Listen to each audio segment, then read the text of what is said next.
If you're anything like me, you've probably wondered at some point, what is the best credit card setup out there? Is it one of the big name players like the Chase Trifecta or Amex Trifecta that gets all the love? Or maybe one of those more under the radar setups like the Citi Trifecta or Capital One Duo? Well, today we're going to be answering that exact question through this very lengthy video by the looks of it. But my main goal is to help you understand which one of these setups best fits your specific lifestyle, especially with the big changes that have happened in the credit card world recently. To keep things fair here, I'm going to be scoring each of the setups from 1 being the lowest to 4 points being the highest in each of the following categories on screen. And then at the end, we'll total it all up and see who wins. Of course, this is all going to be subjective, so I would encourage y'all to take the time to jot down some notes as I go along and then show me your score in the comments after this video. But with that being said, let's go ahead and kick this video off with section number 1, welcome offers. The Chase Trifecta is easily one, if not the most popular credit card trifectas in existence, most commonly composed of the Chase Freedom Unlimited, Chase Freedom Flex, and Chase Sapphire Preferred. But you could swap in the $795 Chase Sapphire Reserve for the Preferred if you wanted to, or even one of the Ink cards instead if you preferred that. No pun intended there. But with this ranking, we're going to be focused on the $95 setup with the Sapphire Preferred. The base offer for both Freedom cards is going to be $200 or 20,000 Chase Ultimate Rewards points after spending $500 in the first 3 months of having them, while the Sapphire Preferred will give you 60,000 points for $5,000 worth of spend in the same 3 months. In the past, we have seen boosted offers on the Freedom cards for that 20,000 points plus 5% back on gas and or groceries for the first year of having it, but that hasn't been around in ages. And I'm still jealous of anybody that scooped up that 100,000 point offer on the Chase Sapphire Preferred recently, or even the 75,000 point offer that's still active at the time we're recording this one. All in all, the base trifecta should net you out about 100,000 points total, which definitely isn't bad, especially considering that you can get the welcome offers on the Freedom cards every 24 months, as long as you're not still holding that card when you go to reapply. And that used to be true for the Sapphire cards too, every 48 months, but they recently changed that and actually made it more of like a once in a lifetime welcome offer rule, which is just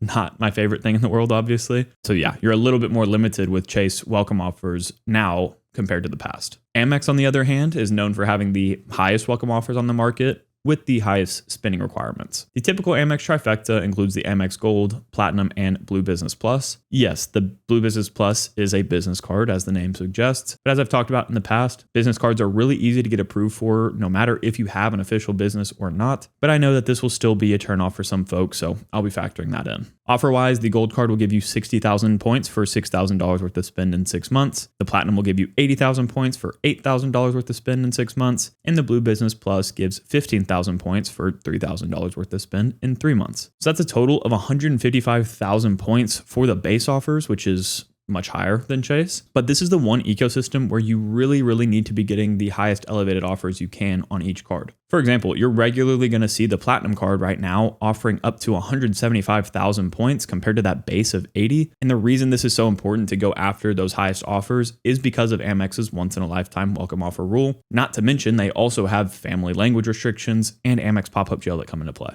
Long story short here, the once in a lifetime rule and the family language restrictions are what we care the most about. And the way to maximize value from their offers is to work your way up the ladder from the lowest annual fee card to the highest annual fee card in each of their card families. So with the Amex Trifecta, basically all that means is that you want to get the Gold card before you get the Platinum, because if you got the Platinum card first, you'd be ineligible for the offer on the Gold card. Timing really is everything with Amex, so as always, I'll have links below that you can use to check if you're targeted for certain elevated offers, and that massively supports me in the work that I do here, so thank you for checking those underneath every video I make. Capital One and Citi are a bit more straightforward than the first two. Starting with Capital One, the normal duo here is going to be the Saver Rewards card paired with the Venture X. The Venture X almost always has offered a 75,000 point welcome offer for $4,000 worth of spend in 3 months, with rare 90,000 point elevated offers via referral links, which again, you can check below, and the initial 100,000 point launch offer, but we haven't seen that one come back. The Saver, on the other hand, gives you $200 or 20,000 points after $500 worth of spend, just like the Freedom cards. So altogether, you're looking at 95,000 to 115,000 points for just 2 card offers compared to,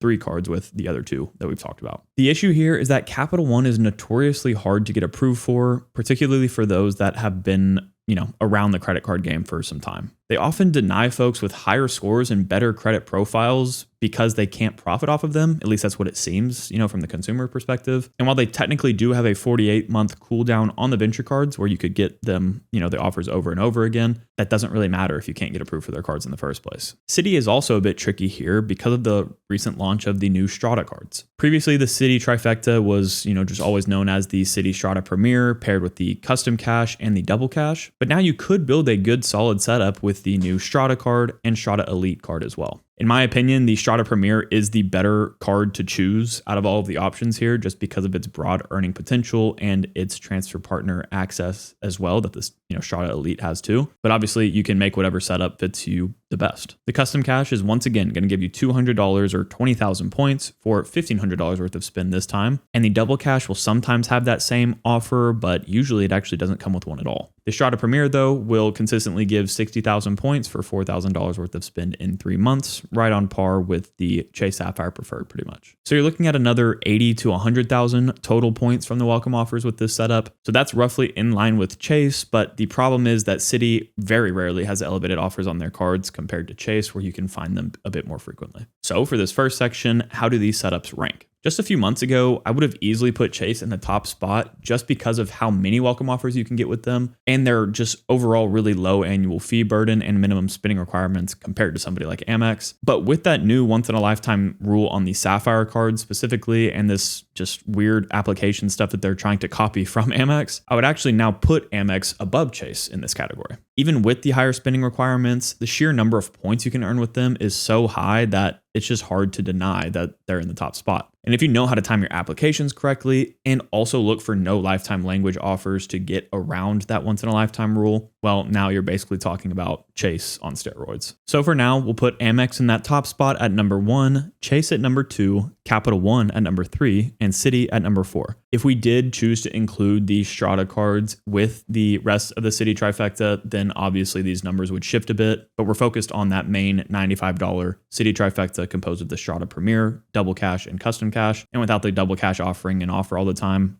you have really low potential here.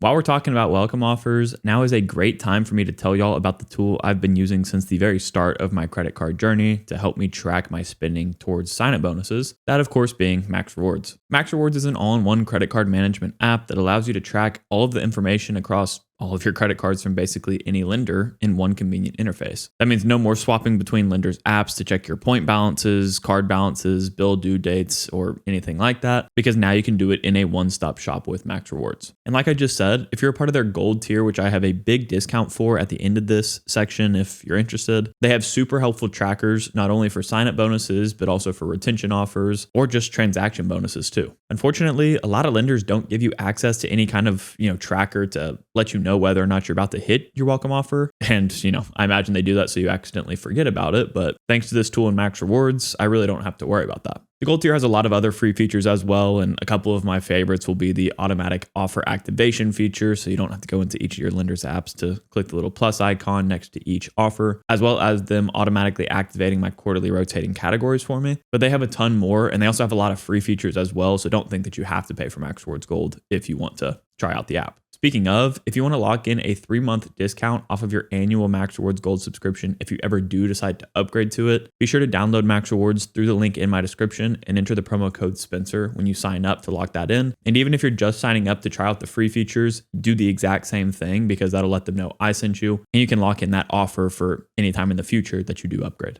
Thank you to Max Rewards for sponsoring this video. Let's get back into the content.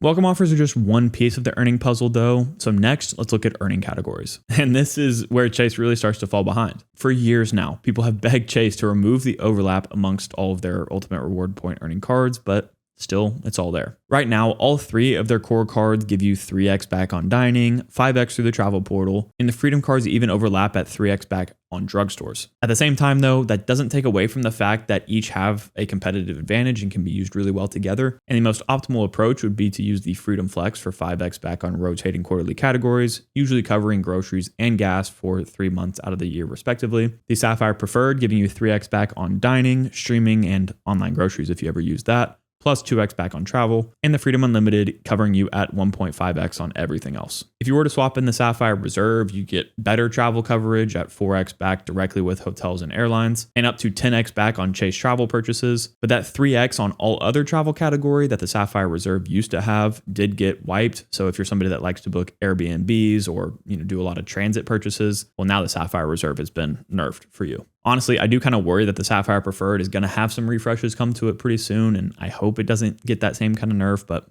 we'll just have to see. But at a high level here, remember that all of this is given to you with a $95 total annual fee, which is just really hard to beat. Amex, by contrast, does shine in this category to a degree, but it comes at you once again with just much higher cost. The Amex Gold is still really like the number one food card on the market if you naturally use the credits and benefits on it, which we'll talk about later. But that's because it gives you 4x back at US supermarkets and 4x on worldwide dining. Plus, it gives you 3x back on flights booked directly with the airlines. The Platinum pairs pretty nicely with it, with 5x back on flights booked directly or through Amex Travel, and 5x on hotels booked through Amex Travel. And the Blue Business Plus will clean up at 2x back on everything else, up to $50,000 spent per year. You've got great earning potential here, of course, but like I said, you have to be getting positive value from these cards, credits, and benefits before these earning categories even make a difference. This setup has a combined $1,020 in annual fees. So yeah, the earning categories alone aren't going to cover that for you unless you're just a really high spender, but you're probably not watching this video anyways. One of the cheaper, more efficient setups is the Capital One Duo. You're going to hear that theme a lot throughout this video, but it's just the case. With the Venture X and Saver rewards, you're going to be earning 3x on groceries, dining, entertainment, and streaming, 8x on Capital One Entertainment, 5x on flights through Capital One Travel, 10x on hotels and rental cars through Capital One Travel, and 2x on everything else. That is a strong, simple 2-card setup with a pretty low $395 combined annual fee. That's way lower than Amex, and it's a lot simpler to use, but it doesn't cover every category, and there are a couple of holes. The question is whether or not those holes will sink your boat or not. If you want maximum earning potential across the board, Citi is where you want to be focusing your attention, and that's even without considering the new Strata cards that have some great earning categories as well. Starting with the Strata Premier, you're going to get 10x back on hotels, car rentals, and attractions booked through Citi Travel, and 3x on air travel, hotels booked directly, dining, groceries, gas, and EV charging. All that for a $95 annual fee is extremely hard to beat. And that's a big reason why I say it's a better deal for most people to get the Strata Premier versus the Strata Elite, since that card focuses much more on Citi's travel portal, aside from like the weird Citi Nights, 6x back on dining thing. But yeah, aside from that, the custom cash will be added to give you 5x back on your top eligible spend category every month up to $500 spent. And the double cash gives you 2x as a base for everything else. So yeah, you're earning 2 to 5x back on every purchase with category coverage that's both wide and efficient. And like I said, the new Strata cards only make this setup even stronger. So why aren't people talking about Citi? Well, I guess it's just because they're not as flashy as the rest, but I've always thought that they're really underrated. To be honest, I was really looking forward to the Strata Elite release because I wanted to see that bring more attention to Citi's lineup. But in my opinion, they kind of fumbled the bag on that one, and it's pretty disappointing. And we've talked about that a lot in a couple of the weekly live streams lately. So definitely check out those VODs if you haven't yet. And also, of course, just come join us during those lives at 6 p.m. Central Standard on every Wednesday that I'm not doing 2 uploads in the same week. And if you want to be notified about that so you don't miss it, just go ahead and subscribe and make sure that bell icon is clicked as well.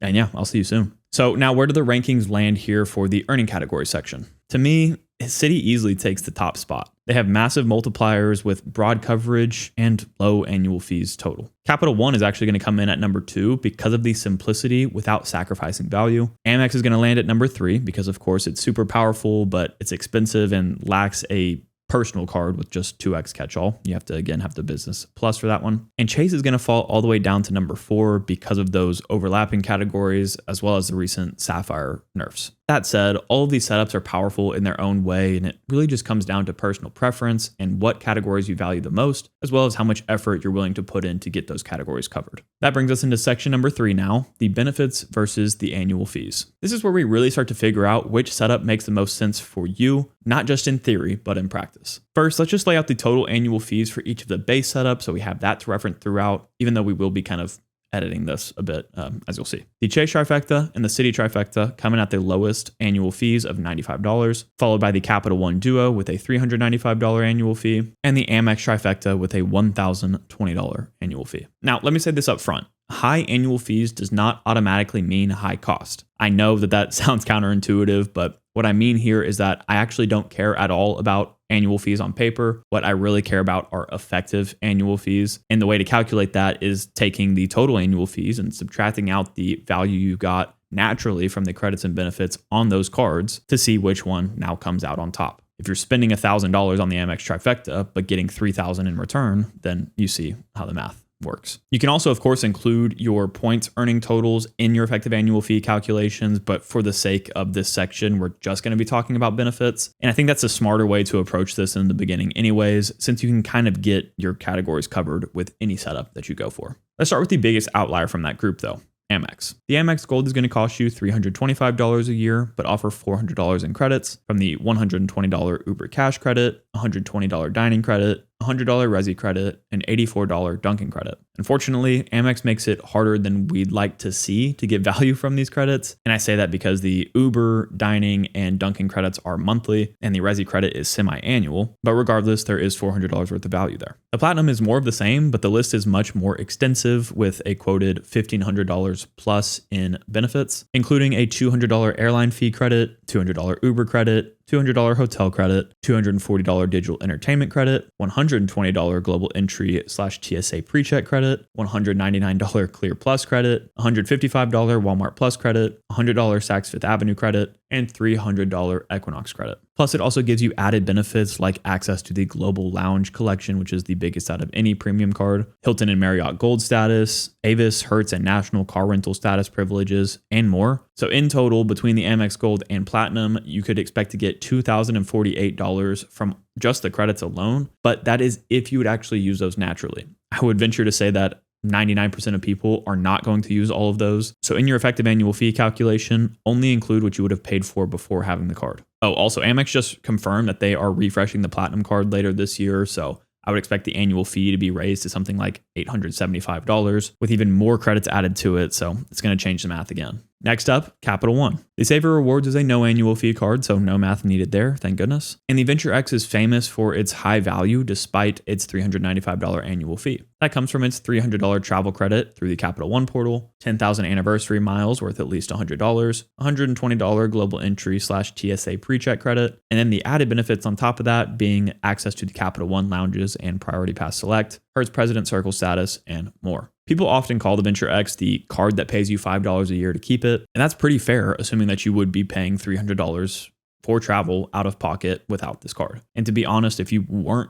planning on doing that before, then you probably shouldn't be getting a premium travel card in the first place. So safe to assume that, yeah, you could easily get $5 worth of positive value a year with only taking into consideration the credits. Moving to Chase, the base $95 setup with the Sapphire Preferred really only has one credit that you need to worry about, the $50 hotel credit each year when booking through the Chase travel portal. And with the points boost feature on the Sapphire Preferred, you should pretty easily be able to just make one booking a year where you combine points and cash to make the booking and really reduce your cash needed to utilize that credit. But it just depends on how you want to play it. But if we swapped in the Sapphire Reserve instead, which I think is a more fair comparison to the rest of the ecosystems here, and we'll do the same for the Citi Strata Elite as well. Well, now we're talking about a trifecta with a $795 annual fee with up to $2,700 in credits and benefits according to Chase, including a $300 annual travel credit, $500 Chase Edit credit, $300 dining credit, $120 TSA pre-check or global entry credit, $120 DAS Pass subscription, $300 in DoorDash promos, a $300 StubHub credit, $120 worth of Lyft credits, $120 Peloton credit, free Apple TV and Apple Music worth up to $250, plus lounge access to the Chase Sapphire lounges and a Priority Pass Select membership, IHG Platinum Elite status, and more. God, that's a mouthful. They've made this a coupon book just like the Platinum, but I mean, I value the credits and benefits on this card higher than the Platinum, so it just depends on your lifestyle there. If you were to use just all the credits on the Sapphire Reserve, your effective annual fee would go all the way down to negative $1,245, which is basically right in line with the Platinum card if you were to use all of those. That said, again, most people are going to be closer to break even on this card, just like the Platinum. Finally, Citi. The base Citi Trifecta is very similar to Chase, where it would just cost you $95 a year to have all three of the cards. And the Strata Premier has a $50 hotel credit, with the catch being that you have to spend at least $500 for that trip to activate it. And again, that's through Citi's portal. If you choose the Strata Elite instead, now you're up to a $595 annual fee for the setup, with up to $1,500 in quoted benefits, including a $300 hotel benefit, $200 splurge credit, $200 black lane credit, $120 for global entry or TSA PreCheck, and 4 American Airlines Admirals Club passes with a Priority Pass Select membership as well. I really do like the simplicity here with this card, but I feel like they miss pretty big on the black lane credit. But if you were to use all of the credits I just mentioned, then your effective annual fee would be negative $135. Now it's time for the ranking once again. I think this is actually like the hardest section to score just because it's super personal and depends on how you use these cards. And as I stated earlier, I didn't feel right comparing like the $95 Chase and Citi Trifectas to the higher annual fee Capital One Duo and Amex Trifectas. So the way that I went about this is used the high tier trifectas with each setup and only subtracted out benefits that I think the majority of people would use, like the everyday credit card user. So these are estimates, but I think they're pretty close to accurate. And here's what I got. The Citi Strata Elite Trifecta came in 4th place with an effective annual fee of positive $65. Not great. Third was the Capital One Duo with an effective annual fee of negative $35. Second is the Amex Trifecta with an effective annual fee of negative $190. And first, surprisingly, was the Chase Sapphire Reserve Chase Trifecta with an effective annual fee of negative $755. This really surprised me, to be honest, and I did not try to be biased at all with this. Like, I was pretty conservative and didn't include anything like the DoorDash benefits, Apple perks, Peloton credits, anything like that. So yeah, I mean, we even have like $600 worth of play in these numbers here. So I don't know. It just really shocked me to see how much value I think the majority of people could get from the reserve, despite all of the hate that it's getting online right now. Like always, run the numbers for yourself, but this is how my rankings are going to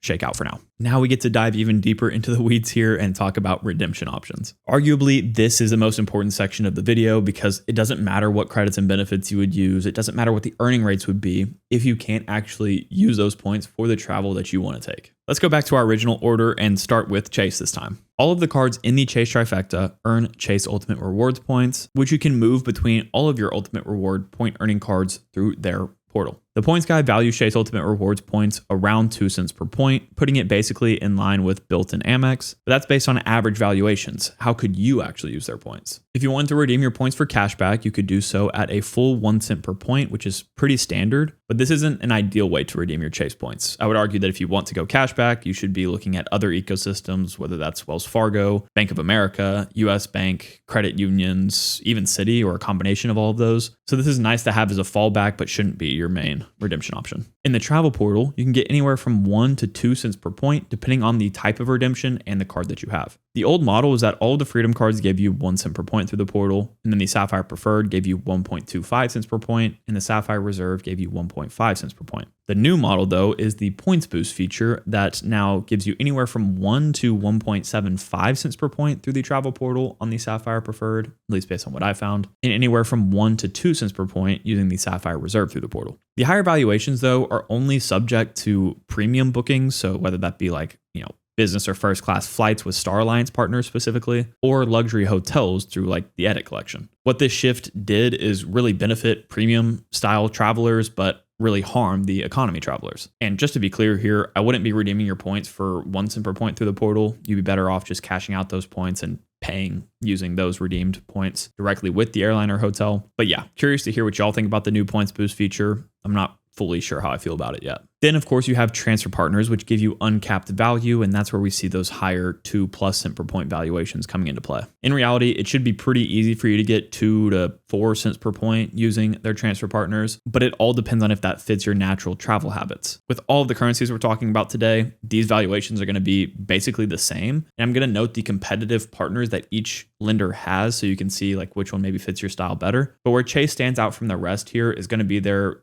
partnership with Hyatt, which only Bilt has otherwise, and Bilt is harder to earn points with. So in this conversation, Chase is the only lender that has access to Hyatt, and 2+ cents per point is consistently achievable with really like any Hyatt bookings. And with how simple it is to just, know that you're going to use your Chase points with Hyatt and call it good, that is why people love Chase Ultimate Rewards points so much. Other notable exclusives that Chase has and other lenders don't would be Southwest and United, but you're going to be harder pressed to find those high cent per point values with them unless you're maybe flying like internationally, business or first class with United. They are a Star Alliance partner though, so through the portal you could actually get 2 cents per point for those premium cabins pretty easily. I'm going to be leaving out like 90% of the partners for each of these lenders throughout this video for the sake of time. But as we've discussed in past videos, you can book really high value domestic flights through international airline partners because of airline alliances like the Star Alliance, One World Alliance, and SkyTeam Alliance. So even if these lists don't have domestic partners that you like, maybe that domestic partner is part of one of those alliances and you can actually book it through one of the international partners instead.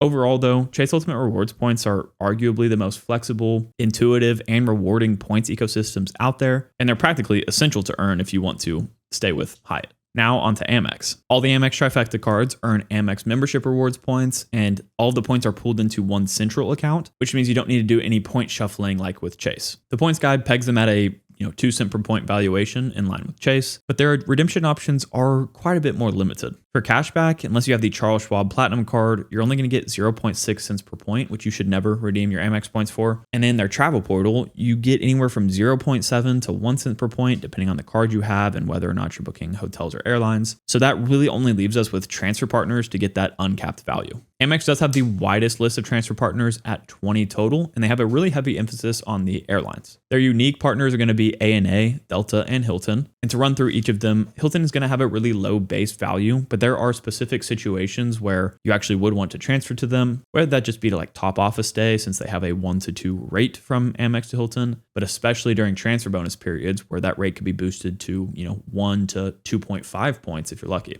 ANA is going to be most well known for their room redemption to Japan, but good luck finding availability for that one. However, you of course can use ANA miles to go other places like Europe or other parts of Asia, or since they're a part of Star Alliance, you can book other flights through them as well. Then you come to Delta, whose miles are constantly mocked and called Sky Pesos because they're just not very valuable, but they can still work in the right scenario, and those right scenarios are usually going to be the first class international flights. Just to keep it somewhat short here though, overall Amex is going to have the longest list of partners, which is really solid, but there is really no flexibility in redemption outside of those options unless you have specific cards like the Charles Schwab Platinum that costs another $695 a year. So what I always tell people is that if you want to get into the Amex membership reward ecosystem, you need to be okay with learning how to use their points to their fullest potential, because once you do, you can get a ton of value. Next up is Capital One. Unlike the other currencies, the two cards making up this duo actually earn different points. The Venture X is going to earn Venture Miles, while the Saver Rewards technically earns cashback. But the key is that you can convert the cashback on the Saver Rewards to Venture Miles to use them with their transfer partners, but you cannot do that in reverse. So once you've transferred to the Venture cards, you can't bring them back. So just make sure that's what you want to do. The points guide values Venture Miles at 1.85 cents per point, which is a bit lower than Chase and Amex. And as for redemption options with Venture Miles, your cashback rate is going to be 0.5 cents per point, so worse than anything else. But there is one workaround on the Venture X where you can use their point eraser tool to wipe any travel transactions on your Venture X at a full 1 cent per point. And I've used this a couple of times in the past, but just like the other cashback methods, it's not something you really want to rely on with these transferable currencies. Their travel portal will give you 1 cent per point, and transfer partners again remain uncapped, but their partner list is a bit meh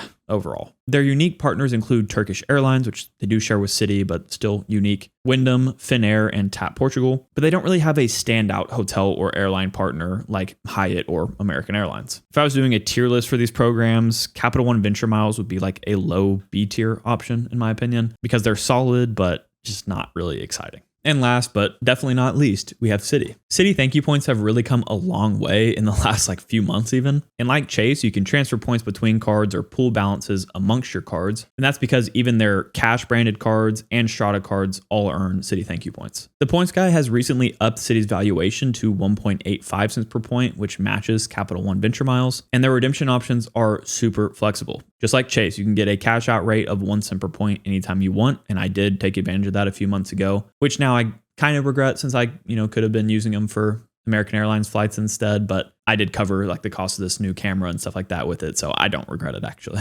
But yeah, after cashback, you can use their travel portal at 1 cent per point or transfer partners with that uncapped valuation. So yeah, basically Citi is a mirror image of Chase, except that you don't get any boost through their travel portal. Citi's transfer partner list has always been underrated, and they have a lot of what like Capital One has, but they recently added a couple of huge competitors. The big news as of late is that they added American Airlines as a direct transfer partner at a 1-to-1 rate alongside the release of these Citi Strata Elite and Citi Strata cards. And this was to be expected since we know that Citi is going to be the sole provider of American Airlines cards come 2026, but this did come a bit earlier than we thought with the release of those Strata cards. A lot of people have been super stoked about this since American Airlines miles have always been the most valuable domestic airline currency. But there's another camp of folks who are thinking about this a bit differently and are really worried about what this means for the value of American Airlines points going forward. One of the main reasons that American Airlines miles have been so valuable is because they're super hard to earn. But now with this partnership, they're going to have a massive influx of points coming from Citi, which may over time devalue these points. You would think that maybe they would have just restricted that American Airlines access to the Strata Elite and Citi Prestige cards to keep it high level and not